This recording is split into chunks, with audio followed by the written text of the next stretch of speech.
So imagine walking into a room and handing over your financial decision-making ability to an 18-year-old that has no experience with finance, has no education with finance, and you go, here, young man, how about you make decisions which are going to affect me for the next 20 years? This sounds almost like a joke, but guys, this is the story of my life, because I can tell you when I was out there getting my first car loan, taking out my first student loans, getting my first credit cards, I had no idea what I was doing. I made some really big mistakes. Today's video is about me addressing 10 questions I was too embarrassed to ask.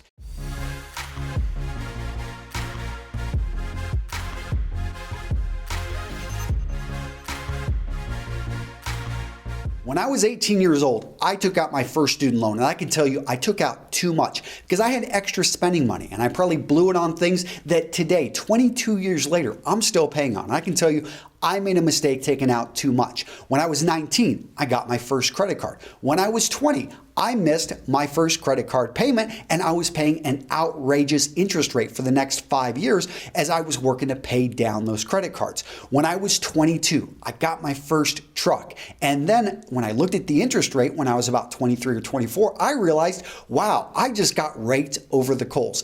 Guys, all of this in common is that I didn't know what I was doing when I started off, and it's not something that we are born with, a financial education. So hopefully the goal of this video and the 10 questions is to get you to start looking out there for more resources so that you can better yourself. And guys, go check out the support article. I'm going to link over to resources that I think are great, and it's going to be very useful. I'm going to go into a lot more detail over there. Question number one, and this has to do with mindset. Am I a greedy person for focusing in on wealth creation, for wanting to be rich, for wanting to be financially free? For if I think about money too much, I'm going to become a bad person. This is how I grew up perceiving this to be. It was, everyone should get their fair share, and that, obviously if you're rich, which I perceived as making more than $100,000, you're obviously stealing from other people because everyone around me is working a factory job or they're going in getting, $8 an hour, $7 an hour, and they're working hard, and you obviously are not sharing what you're earning. Guys, this is a warped mindset that doesn't understand that wealth is created. Let me zero in on that. So wealth creation, as a business owner, I have taken my company and we have created over 700 videos, over 2,000 articles, over 200 infographics that before did not exist, and we have found ways that advertisers find it valuable to come in and pay me for this, that we sell products because people like the convenience. They actually like that we deliver it right to them and tell them exactly what they need to learn in the order to learn it. Now, before we came on the scene as Real Men, Real Style, that wasn't there. We created this value. And if you understand that value can be created, you understand that wealth is like the ocean. You can take as much as you want because when you think about it, you're actually creating it. And it is a resource that is almost unlimited. Question number two. How do I know if I can afford something? So I'll tell you the wrong question to ask is, can I afford the monthly payment? So first thing I did when I got my second lieutenant commission is I went out and I bought a brand new truck. And then within a few months, I bought a brand new motorcycle because I'm thinking, oh, wow, I've got this money. I might as well spend it and I can meet the monthly payments. Wrong question. The question I need to ask is actually, could I afford this if I were to pay cash? And on both of those, I would have had to have said no. So I wasn't forced to save. I didn't put money aside, and I was having to balance things around. I had to, I wasn't able to fully pay off my credit cards. Guys, focus in on, can you really afford it? If it's going to affect your lifestyle, and if you can't even afford to pay cash for it, yeah, maybe you'll have to go with something used. Well, you know what? Right now, and I think it's delayed gratification is one of the things missing out there. You need to start saving up more, and don't think just because you can make that monthly payment that you can actually afford it. Question number three, how many credit cards should I have? My answer to this is you can have as many credit cards as you need and that you can manage responsibly. Me, 2 credit cards. That's what I have now. Because I know if I start to go more than that, then I've got issues. And I don't need to have a gas credit card. I don't need to have credit cards with all these different shops. Now, those are tempting because you're going to get a percentage off, but look at the interest rate. Now, one thing I do advocate with credit cards, why I love them personally, is they actually, certain businesses need them. So you go to rent a car, you need to put a credit card down. Otherwise, if you use a debit card, they do take an amount out, which will still work. But I have had some companies, they won't take the debit card. They want the credit card. Other times, and I can tell you, I've got certain cards which actually build up points really well, and they allow me to stay at hotels for free. I found that hotel credit cards at this point, 2016, work out pretty well. It used to be airline credit cards worked out really well, and I know some people really swear by their point cards. Some of them you have to pay a fee. I'm not going to get into the details of that in this video, but what I would say is that there are advantages to using a credit card if you use them responsibly. Where it all falls apart is where you start to miss payments, you overextend yourself, you're not able to manage them responsibly, and that's the key word. Question number 4, what do you do with an unexpected windfall? So you get a $2,000 return from your taxes and you're like, wow, what do I do with this money? No, you don't go blow it on a big screen television. You look, do I have an emergency fund? I think most people never even think about this. They do not have a separate savings account, which they do not touch, and has enough for us 3 months living expenses. And I think that's a minimum. The reason we've only got 3 months is I get my income from like 20 different resources. And honestly, I think the chance of all 20 of those disappearing is relatively low. If you have a job, guess what? You've got one source of income. And in my opinion, you should have at least 6 months of living expenses. So if your living expenses are $3,000 or $4,000 a month, 4 times 6, $24,000 you should have in your emergency fund. Question number 5, okay, you've talked about emergency funds, but what about investing that money in the stock market?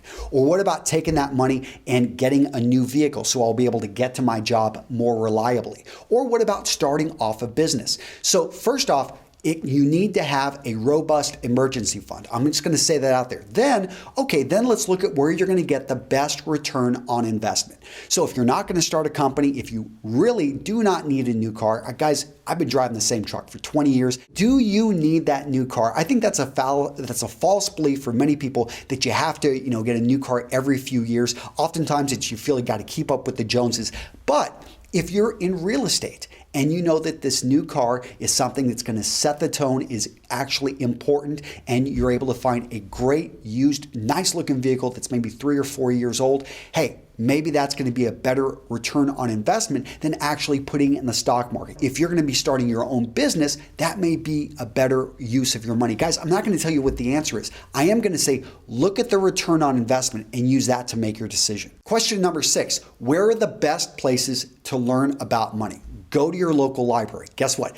Tons of classic money books there that you are either going to find right there in the library, or you can go to the librarian. She will order for free. Barnes and Noble.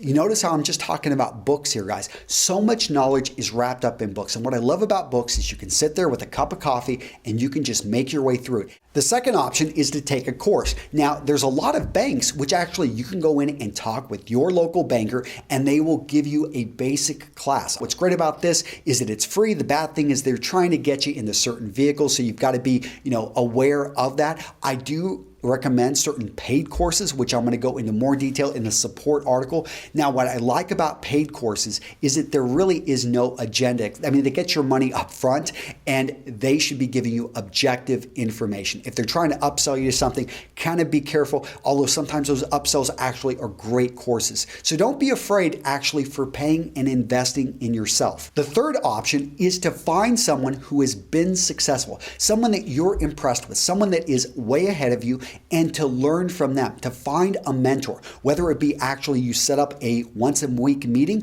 or maybe it's something you look at them from afar, they're putting out information. Now guys, I recommend you definitely go check out StyleCon. If you are looking to start a business, you're selling to men, if you want to get into the men's lifestyle space, you want to attend StyleCon, because guess what? You can find guys there who will mentor you. That's one of the reasons I created this event, and I think it's well worth your time. Question number 7, how do I get rich? I like this question a lot because it gets right to the point. So there are 2 sides to the coin of getting rich. One of them is saving and the other one is earning. So almost everything is focused in on savings. And I get it because most people have a job. Let's say they're earning $2,000 a month. And so at this point, they're trying to figure out, okay, I can save $300 to $400 a month. Where do I put this money? How do I get it to grow and to work for me? And that's what most education, the books out there are focused in on. I get it, but I really think they're missing a big point, and that's increasing your earnings. And that's not always talked about. I don't think there's enough information out there. And so that's, starting a side job, going off and finding a better job, going off and finding, starting your own company so you can pay yourself what you would like once your company starts actually being successful. Now, definitely go check out my inside. I've got an inside view of basically zero to launch. This is a course I highly recommend by Ramit Sethi. Oh, and by the way, I am an affiliate. So if you grab this course, guess what? I give you any of my courses for free.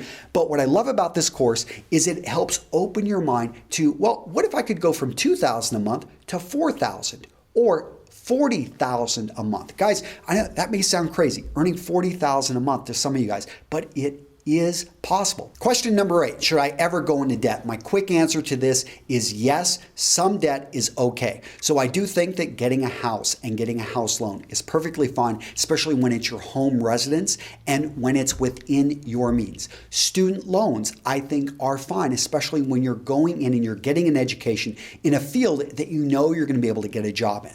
Question number 9, what is good debt? This is directly related to question number 8, and I'm going to say good debt is debt that you can get a return on investment that outpaces the interest rate that you are paying on the debt. So if you go to a loan shark and you get, at 25 or 45% interest on that loan, understand that you had better be getting a very high return. Now, student loans, I think, are relatively good for people that know the field they're getting into and they know they're going to be able to get a well-paying job, or they're going to go down a path and they're really going to get their money's worth from it. So if you want to be a doctor, you want to be a lawyer, you want to be an engineer, that makes sense. That, in my opinion, is good debt. But again, if you are taking out a high interest loan, maybe credit cards, and you're going to be using that to finance your company, you better be making sure, and I know a lot of entrepreneurs that have done that, and for some people that's come back to bite them. Other people, it's paid off. I'm not going to recommend doing that, even though I did it at times with my company,